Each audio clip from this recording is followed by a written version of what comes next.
¿Qué tal? Bienvenidas y bienvenidos una vez más al Desfiladero, este programa en donde hablamos de un montón de cosas y afortunadamente no vamos a hablar por completo el día de hoy de las elecciones en nuestro país, sino de cosas que están pasando en el mundo.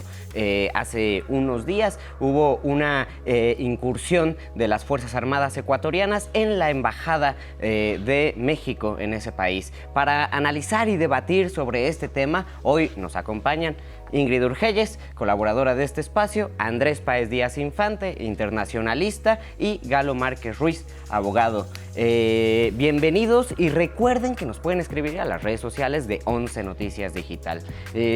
Compañeros, compañera, muchas gracias por estar acá para hablar de este tema que suscitó un montón de opiniones, luego un montón de memes, ¿no? Ha sido muy llamativo, desde gente que proponía o que hacía este juego, ¿no? De enlistarse al ejército mexicano con canciones de Luis Miguel, las bromas de la prohibición o que dejaran de transmitir La Rosa de Guadalupe en Ecuador, ¿no? Y esto lo digo, aunque parece chistoso, pero porque tienen impacto en la sociedad, ¿no? En quienes están siguiendo este tema y que a veces nos cuesta mucho trabajo entender temas que son en realidad muy complicados y que pasan más allá de las mesas meramente de opinión que vemos todos los días en nuestro país. Entonces, para arrancar, me gustaría ir contigo, Ingrid, a que nos hagas una pequeña relatoría de qué es lo que ha pasado en este tema México y Ecuador. Bueno, así como a grandes rasgos salió en todas las noticias, cosa que es bastante interesante porque es un tema internacional que le atañe a México absolutamente, porque lo que estuvimos viendo fue un asalto a la Embajada de México en Ecuador, que es una transgresión terrible, bastante, no se había visto, digamos, en Latinoamérica algo así en estos años recientes, y que ocurre precisamente a propósito de la persecución de un político, un vicepresidente, Jorge Glass, que es un opositor al régimen del actual presidente, Daniel Noboa, porque este político estaba pidiendo derecho de asilo en la Embajada de México, que bueno, México sabemos que tiene una historia, digamos, de protección política y asilo cuando las personas son perseguidas políticamente. Y en este caso, el presidente de Ecuador decidió saltarse todas las normas, todo el derecho internacional, irrumpir en la noche en la Embajada de México con la policía. Hay videos que son bastante explícitos y gráficos en cómo la policía sube por las murallas, golpea a funcionarios, toman al señor Glass, digamos, de pies y manos, lo sacan y él después de eso le perdemos el rastro, que es algo bastante grave porque no se sabe bien hoy dónde está, en qué condiciones está, si está bien o no de salud. Eso es algo que no tenemos claridad, digamos. Luego de esta irrupción, donde además hay un funcionario mexicano que es golpeado y que hay videos donde él trata de defender en lo posible la embajada, luego de eso empiezan a aparecer, ¿verdad?, las declaraciones ya de México, del presidente López Obrador, que se ha manifestado de manera muy firme y categórica en que esto es un traspaso de la soberanía mexicana, que es algo sumamente grave. En el tono que él usó hoy en la CELAC, él llamó a una reunión de la CELAC, digamos, de forma extraordinaria para debatir respecto de este tema. Y además, a través de distintos comunicados, ¿verdad?, de la Secretaría de Relaciones Exteriores, han sido sumamente categóricos en decir que esto es un traspaso al derecho internacional, a la soberanía mexicana, y que México no va a dejar pasar esta situación. Eso es más o menos a grandes rasgos. Muy bien. Ahora sí. Ahora sí. Ya que tenemos este contexto, Galo, ¿qué es eso del derecho internacional? Porque a mí me gustó mucho que en estos días, justo, ¿no?, después de muchas opiniones, era como, no, pues es que tal convención dice esto y tal convención dice lo otro. ¿Qué es eso del derecho internacional? ¿Qué implicaciones tiene? ¿Qué puede hacer México? ¿Y qué es lo que está llamando a hacer? Mira, creo que el punto de partida que nos presenta Ingrid es importantísimo, porque hay tres premisas en las que tenemos que partir, que en mi opinión son incontroversiales. Por un lado tenemos los hechos, de la forma en la que se irrumpió en la embajada, bastante, en su mayoría, no controvertidos ni por ninguno de los estados participantes. Por el otro lado, una condena internacional. Ahorita ya estaba adelantando un poco la respuesta por parte de otros estados y el tercer y último punto, la demanda que México ya interpuso. Estos son los 3 puntos principales que en mi opinión son la premisa de todo lo que va a dirigir la conversación. Y hilándolo con la pregunta que me haces, es importantísimo porque sobre todos estos eventos aplica el derecho internacional. ¿Qué sería el derecho internacional en este caso? El derecho internacional gobierna la regulación entre los 2 estados, no regula lo que pudiera ser la conducta entre un particular y un estado. Si bien aquí tenemos la figura del vicepresidente Glass, la conducta que se va a juzgar ante la Corte Internacional de Justicia, y ahorita podemos comentar un poco sobre qué es ese órgano místico que está por ahí, la disputa es entre 2 estados. Por un lado tenemos a México y por el otro lado tenemos a Ecuador. Eso es lo que regula el derecho internacional público. Una vez que tenemos esta premisa, tenemos que estudiar qué es lo que se está demandando y cuál es la relación, los derechos y las obligaciones entre cada uno de estos estados. México avanza 3 reclamos principales. En primer lugar, señala que se violó la obligación de resolver la disputa de forma amigable entre las partes. Esto significa que, conforme a derecho internacional, los estados tienen una obligación de intentar resolver las controversias de una forma amistosa, diplomática. Evidentemente, la irrupción mediante el ejército de una embajada irrumpe con este principio. Segunda reclamación, la inviolabilidad de la embajada mexicana. Esto es uno de los primeros puntos que mencionaba Ingrid, probablemente es el más controversial y es uno de que más ha sonado a través de los estados. Y tercer y último punto, se solicita que Ecuador sea suspendido de las Naciones Unidas. Sí. Este tercer punto es el más controversial de todos, creo que lo podemos dejar para un punto adicional, pero en esencia eso es el derecho internacional y eso es lo que está en juego ahorita. Y en juego al mismo tiempo también México está metido pues, en un periodo electoral y me ha parecido muy interesante, ¿no? Voces, digamos, que dicen el presidente López Obrador pues es medio intervencionista, entonces está metiéndose en la política del otro país y está provocando esto. Qué bueno que lo mencionas, Ezra, y que me lo preguntas. Yo haría una precisión, porque se habla mucho de la no intervención, que está dentro de la tradicional política exterior mexicana, pero hay que señalar que el derecho de asilo, que también es parte de la historia de la política exterior de nuestro país, no es contrario a la no intervención, sino que más bien son complementarios y que son parte de un mismo equilibrio internacional para salvaguardar la vida, incluso de particulares que se ven perseguidos ante situaciones políticas, como es pues la lamentable situación que está viviendo Jorge Glass. Yo quisiera hacer una interpretación, porque se dice mucho que el asilo lo ha entregado el presidente López Obrador de forma parcializada o partidista. Y si hacemos un recorrido histórico de la historia de la política exterior de México, pues hemos asilado desde personajes de la talla de Trotsky, asilamos a Manuel Zelaya en su momento, el presidente de Honduras, cuando sufre el golpe de Estado, lo asila el presidente Felipe Calderón, aún teniendo ideologías absolutamente distintas. E incluso este sexenio hemos asilado opositores venezolanos. Entonces es una primicia fundamental de la política exterior de México, que siempre ha tenido siempre ha tenido mucha neutralidad en el sistema internacional. Hay que decir que es una violación flagrante a la Convención de Viena, que es la base del sistema internacional de respeto entre estados. Tú, cuando envías un representante diplomático, tienes que tener la seguridad, el respaldo de que él va a poder ejercer su trabajo con todas las inmunidades que debería tener una figura de este tipo. Entonces se transgrede la seguridad de la embajada porque invaden con armas, no encuentro otro adjetivo u otro verbo para verlo, es impresionante. Transgreden la seguridad del ministro Canseco, a quien yo aprovecho para hacer un reconocimiento por su patriotismo, su valor de poner el pecho por delante ante una situación que es una flagrante violación a la soberanía de este país, porque entre estados existe un respeto, lo comentaba Ingrid, no hay un antecedente. Si acaso el caso de la Corte Internacional de Justicia versus el expresidente peruano de La Haya, en donde hay todo un juicio y finalmente se determina que si bien el proceso de asilo pudo haber tenido mejoras o no era correcto, nada le daba el derecho al Estado colombiano de invadir la embajada, ¿no? Entonces son esta serie de matices en las que hay que ser muy claros que la no intervención y el derecho a asilo no son contrarios, son complementarios en el sistema internacional. Y se dice, bueno, es que Ecuador no tenía ninguna alternativa. No, claro que la tenía, era esperar, salvaguardar la soberanía de México, no otorgar los salvoconductos e incurrir a las instancias pertinentes que, como dijo el compañero, pues son aquellas encargadas de dirimir este tipo de controversias. Pero de ninguna manera es aceptable que invadan así la representación diplomática de nuestro país y que se quieran excusar de que el presidente López Obrador lo otorga de manera partidista, porque los hechos dicen otra cosa, ¿no? Ecuador no tenía otra alternativa y creo que es algo que piensa mucho Daniel Noboa y eso me gustaría que él piensa que se puede arreglar con unos tacos o un ceviche. Con López Obrador.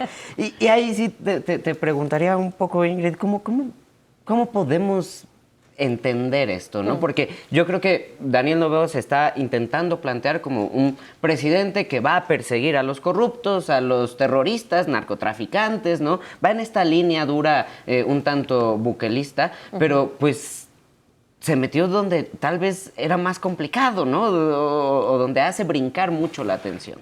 ¿Quién es Daniel Noboa y por qué está haciendo esto? Yo creo que es interesante que complementemos el análisis, porque hemos visto desde un punto de vista internacionalista, ¿no? Lo legal, pero también hay que ver el punto de vista político acá.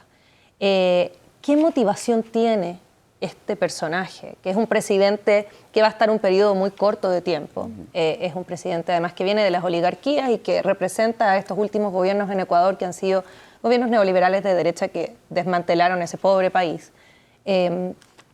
¿Quién es y qué quiere, ¿no? O sea, ¿por qué llega hasta un extremo que además es un extremo que a él en este momento no le va a servir?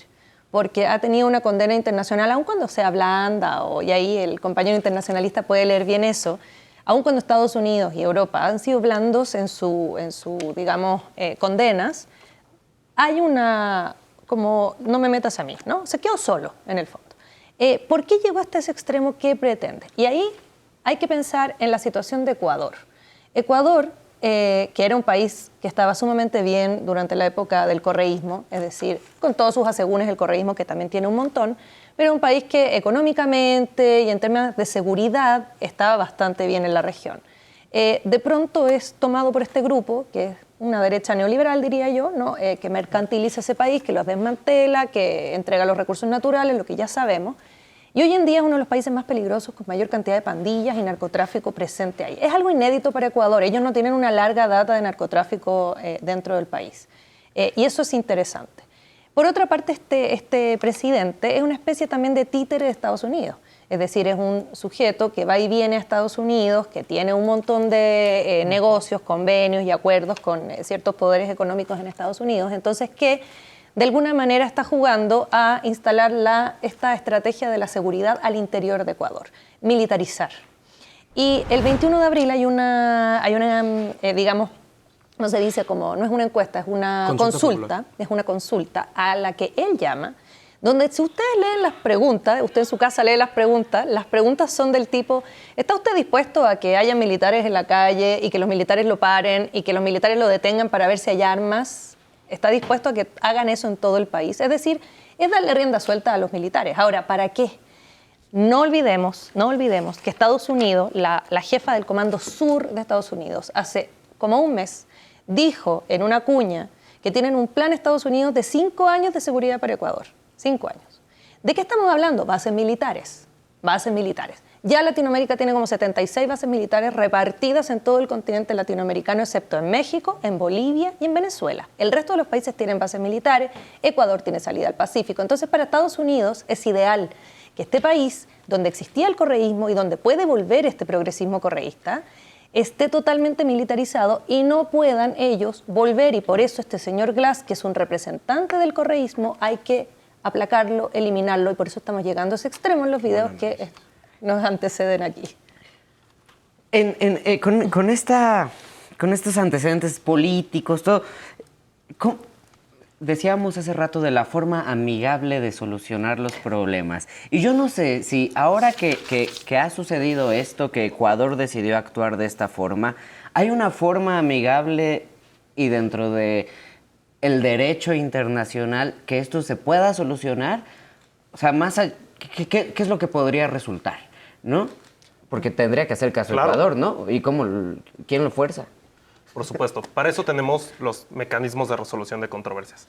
En el presente caso, la reclamación de México señala que hay un tratado internacional, el Tratado Americano de Solución de Controversias, que prevé algunos pasos que los estados tienen que tomar previo a llegar, digamos, a una última instancia.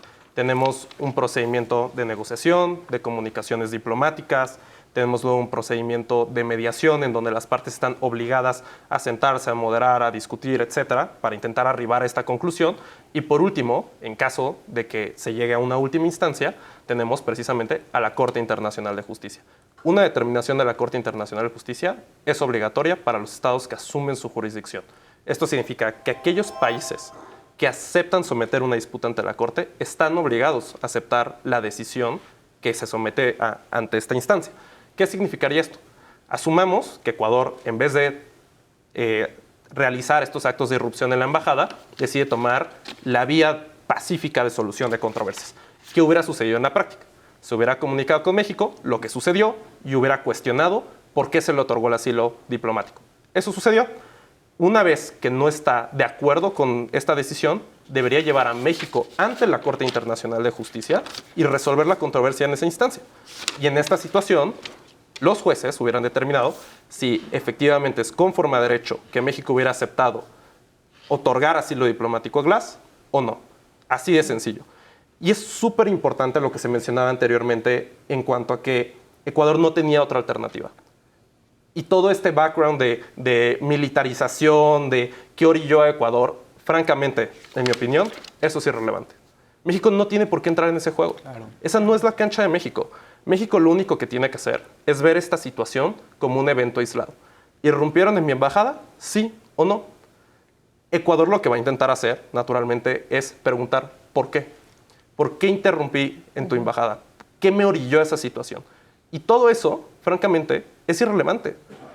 El derecho a la inmunidad de una embajada es un derecho absoluto. Ese es un término que la Corte Internacional de Justicia, que las Naciones Unidas y el secretario general ha utilizado en los últimos días. La Corte Internacional de Justicia lo utilizó por primera vez en el caso de Teherán en contra de Estados Unidos, en donde se tomó agresivamente la embajada de Estados Unidos y se mantuvo rendas algunos de su personal.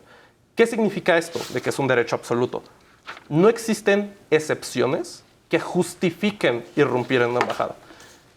Es un área gris porque francamente no lo hemos visto mucho. Una de las incógnitas sería, por ejemplo, yo veo una embajada, veo que alguien en el techo se va a suicidar, ¿qué hago? Entro, ¿no? Así de sencillo. Claro que siempre hay excepciones, pero esta narrativa que se utiliza, francamente, no es una narrativa justificada. En esta situación lo que Ecuador menciona es este contexto de polarización, violencia, militarización, narcotráfico, etc. Y ese mismo contexto ya fue discutido previamente en el derecho internacional. En el caso del Congo en contra de Uganda, hubo una demanda internacional porque derivado de irrupciones, insurgencias nacionales, hubo revueltos, hubo revolución, etc. Y toda esta situación de violencia llevó a que se irrumpiera en la embajada, se tomara, y eso en sí viola el derecho internacional. Y lo que en ese momento resolvió la Corte Internacional de Justicia es que incluso en una situación de violencia, en una situación militar, no existe una justificación para violar una embajada. Esto significa que la inviolabilidad de una embajada se puede entender en dos sentidos. En primer lugar, como la obligación del Estado, en este caso Ecuador, en no entrar a la embajada, y en segundo lugar, en la obligación de Ecuador en evitar que cualquier otra persona ingrese a la embajada. Y esto para mí es súper importante, este segundo punto, porque esto responde al argumento de Ecuador, en cuanto a que no había otra alternativa. Sí lo había, y para eso tenemos los tratados internacionales de los que tantos estados son parte. Me gusta estas aclaraciones, porque, no sé, aquí intentamos tener muchas voces, ¿no? Aunque a veces parezca que uno toma partido, pero es difícil tomar partido con cosas que, digamos, parecieran tan de manual, ¿no? De qué cosas se pueden hacer o no. El decir, Ecuador estuvo mal, México está exigiendo algo legal, no es ser pro López Obrador, sino que está en los papeles. Te pregunto, Galo, nada más como para aclarar, porque mira, creo que se extravía. No, lo entiendo perfectamente. Yo cuando en primera ocasión escuché esta situación, primero lo vi con ojos de un abogado y dije, esto es una violación del derecho internacional. Y luego me puse del otro lado y pensé, ¿qué hubiera sucedido si ayer, la misma situación, Ecuador hubiera asilado a El Chapo y supiéramos que se nos iba a ir? Claro. Yo creo que si México no hubiera evitado esa hipotética situación, hubiera habido un revuelto interno, una condena política, ¿no? Una sanción social en el sentido de por qué no hubo una actuación. Y yo creo que eso fue un poco lo que sucedió internamente. Además de todo este contexto de la relación entre Andrés Manuel López Obrador, Ecuador, etcétera, creo que tal vez sí se pudieron haber visto orillados en una situación en donde ellos ponderaron localmente y consideraron que el permitir una salida del vicepresidente pudo haber políticamente causado un mayor daño. No lo sé, pero reitero, es irrelevante para el derecho internacional. Lo que llevó a esa situación no tiene trascendencia en lo que se va a litigar y se va a resolver en la Corte Internacional de Justicia. ¿Ecuador entró o no? La respuesta es sí. Todos los estados se han pronunciado, Canadá, Argentina, Nicaragua, etcétera, y creo que no es un tema de tomar una posición de otra. Desafortunadamente creo que sí estamos en una situación de negros y blancos. ¿Qué? Ya te cayó el chahuizcle, porque justamente dentro de estos manualitos del derecho internacional, cada vez vemos a más personajes y más países que digamos que está muy bien el derecho internacional, pero tampoco es que me preocupe mucho. La oposición en este país es expertóloga en todo. Eran expertos en medicinas para niños con cáncer, eran expertos en aeropuertos, ahora ivermectina, ahora muchos son expertos en derecho internacional. No, yo coincido con la mayor parte de los argumentos que hemos planteado en la mesa, salvo con el último del compañero. ¿Y por qué? No me parece de ninguna manera justificable, ni política ni jurídicamente. En el ámbito político, ni Pinochet ni Franco, cuando México asiló haciendo gala de su tradición de asilo a diferentes personajes que contribuyeron mucho a la vida nacional, el Colegio de Madrid, el Colegio de México, que formaron exiliados españoles, por ejemplo, ni siquiera en esa situación, en una de las dictaduras más sangrientas que haya visto la historia, los gobiernos nacionales de esos países o las dictaduras decidieron irrumpir en la embajada mexicana. Es más, otorgaron los salvoconductos tarde, pero los otorgaron para que se cumplieran todas las convenciones internacionales en la materia, incluyendo la de La Habana, que cita mucho Ecuador, pero ellos mismos son muy contradictorios y esto van a ser seguramente uno de los argumentos que va a usar México en la Corte. Ya lo decía el consultor jurídico en Twitter, me parece hace 4 días, el consultor jurídico de la Secretaría de Relaciones Exteriores. Ellos hablan de que aun cuando Ecuador quisiera argumentar que no se estaba cumpliendo la Convención de Habana para otorgar el asilo, dado que ya estaba sentenciado, ellos tienen una opinión consultiva, que es esta especie de interpretación de tratados, podrán decirnos mejor, en las que ellos dicen, oye, para mí no alcanzo a comprender este tratado que hemos firmado, por favor, Corte Interamericana de Derechos Humanos, perteneciente a la OEA, dame una interpretación. Y ellos mismos señalan, y voy a leer porque quiero ser muy preciso, que el asilo es un acto de Estado amparado por su inmunidad, lo cual no permite a otro Estado cuestionar la conducta protectora del Estado asilante. Entonces, hoy Ecuador está incurriendo en una contradicción jurídica que muy seguramente va a ser muy fácil de sortear en la Corte en la Corte Internacional de Justicia, que no debe ser confundida con la Corte Penal Internacional. Una juzga Estados, otra juzga a personas por crímenes internacionales. E incluso es que me parece muy claro, incluso la OEA, que hoy tiene un secretario general, digamos, no afín a las políticas nacionales de México o que tiene una postura política muy distante a lo que hemos visto en la mayoría de estados en América Latina, condenó con 29 votos a favor, una abstención de El Salvador, que también se explica por la lógica local, y por supuesto Ecuador en contra. Ahora, hacías un análisis muy interesante y hay un autor en Relaciones Internacionales que se llama David Singer, y él divide los niveles de análisis a nivel personal, donde podemos abordar la historia de Noboa, las oligarquías en América Latina, el papel del correísmo en Ecuador, muchos avances en derechos sociales, el desmantelamiento que viene después con la traición de Lenín Moreno, en la parte nacional que también quiero retomar de la consulta, porque hay que hacer un paralelismo con lo que hizo Felipe Calderón en este país. Después del fraude electoral de 2006, que yo sostengo, este país sufrió un fraude electoral, la forma de legitimarse de Calderón fue precisamente a través del militarismo. Entonces, eso podría explicar políticamente la irrupción, pero de ninguna forma podría justificarlo. Y ahora, a nivel sistémico, pues es muy claro los intereses de Estados Unidos. Se dice mucho y puede parecer banal en las clases, los Estados Unidos no tienen amigos, ¿no? Tienen intereses muy claros, lo vemos hoy en Medio Oriente, lo vemos en la guerra de Ucrania, es decir, plantean sus ejes sobre la mesa y se ciñen a ellos. Y para concluir la intervención, pues ¿qué vamos a ganar con esta sentencia histórica? Que la verdad es que yo ya la doy por hecho. Lo primero es que pinta como mucho respaldo para la diplomacia mexicana. Yo quiero ser muy enfático en el trabajo de Roberto Canseco porque me parece, no son cosas que se enseñan en el Instituto Matías Romero, ¿no? Tú puedes tener una formación muy precisa de protocolos, de apegarte, de actuar de cierta o cual manera, pero aquí estamos viendo cómo lo sometió la policía y él puso el cuerpo por delante. Entonces México gana un respeto a su política exterior, a su diplomacia que de por sí ya es muy galardonada. Segundo, seguramente sanciones ejemplares con Ecuador para que esto no se vuelva a repetir de ninguna manera, porque sí, desde mi punto de vista, representa una amenaza a la paz y a la seguridad internacional. O sea, el Consejo de Seguridad tiene que tratar este asunto, no solo es pedir la expulsión de la OEA. La única institución que tiene dientes, digámoslo, o el único órgano de la ONU, porque tienen derecho de veto los 5 ganadores de la Segunda Guerra Mundial, es el Consejo de Seguridad, que tendría que estar tratando este asunto, y seguramente retribuciones económicas a modo de reparación del daño, porque lo que vimos es verdaderamente inusitado. Quiero ser muy enfático, ni siquiera Pinochet, que asesinó inocentes a sangre dura, en caliente, como dirían los priistas del siglo XVII, se atrevió a romper una embajada donde había asilados. Entonces, yo coincido con la parte jurídica y con las explicaciones políticas para que nosotros digamos, ¿por qué Noboa hizo esto? Lo que tomo con reserva es que eso sea de alguna manera justificable políticamente. No lo es una aberración lo que hizo. Mira, estaba pensando, ¿no? Incluso,